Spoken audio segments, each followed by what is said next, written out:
सरस्वती जी और उनकी बहू रश्मि के बीच एक दिन बहस छिड़ जाती है।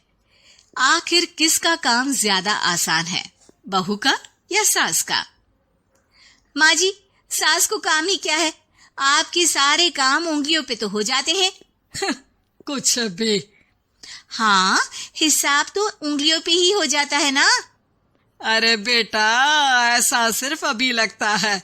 जो मुझे करना पड़ता है ना, वो तुझे करना पड़े तो समझ आएगा कि असली काम का पहाड़ कैसा होता है। ठेले बराबर वजन भी नहीं है आपके काम में, और बात पहाड़ों के वजन की कर रही हैं आप। तू ऐसा करती ही क्या है घर में बेटा, ये तो बता मुझे। मैं थोड़ी ना कुछ करती हूँ, सब जादू से हो रहा है इस घर में। अरे एक दिन मेरा काम करोगी तो समझ आएगा। Okay okay, shut up. कल से मैं घर के काम करूंगी और तू मेरी जगह हर चीज का हिसाब रखना, ठीक है? ठीक है, ये भी कर लेते हैं। ये सास बहू की डील के बारे में रश्मि के पति अमन को नहीं पता था, और ना ही अमन के पिताजी सुरेश जी को। पर गेहूं के साथ साथ जैसे घुन भी पिस जाता है, ये दोनों भी पीसने वाले थे। सुबह अमन उठकर रेडी होता है ऑफिस जाने के लिए, तो पता है उसके कपड़े नहीं निकले हुए हैं। अरे रश्मि, तुमने मेरे कपड़े नहीं निकाले? अपनी माँ से पूछो ना, उन्हीं का काम है ये। अमन अपनी माँ के पास जाता है। अब मेरे कपड़े आज आप देने वाले हो क्या माँ?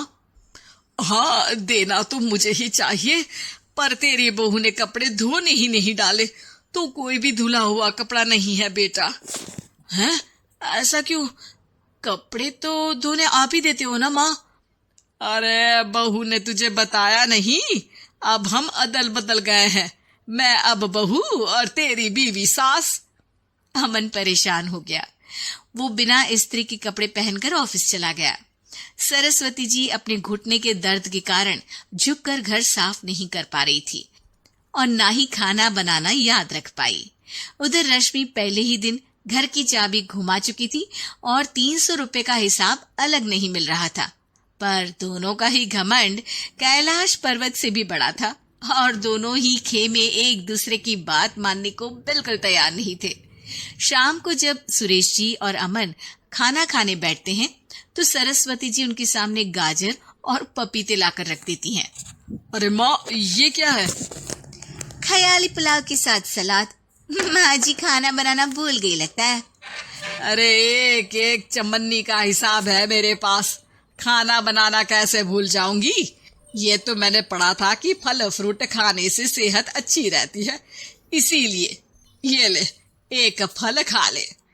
रात को सुरेश जी और अमन अपनी मीटिंग बिठाते हैं अकेले में।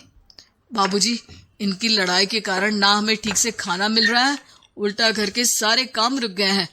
हाँ बेटा, 2 भैंसों की लड़ाई में बेचारे खेत के पौधों का भी नुकसान हो रहा है। पर पापा, क्या बताऊं आपको, मैंने माँ को इस महीने की 2 तारीख को बिजली के बिल के पैसे दिए थे। आज बिल भरने के लिए मांगने गया तो पता चला कि रश्मि उन पैसों से गैस सिलेंडर ले आई। अच्छा, तो सिलेंडर के पैसों का क्या हुआ? सिलेंडर के तो कोई पैसे नहीं थे बाबूजी, हमारे घर पर गैस की पाइपलाइन लगी है ना। बेटा, इन दोनों का कुछ करना पड़ेगा, नहीं तो अपने घमंड के चक्कर में पूरा घर बर्बाद कर डालेंगे ये दोनों। अमन और सुरेश जी काफी सोच विचार के बाद एक निष्कर्ष पर पहुंचते हैं।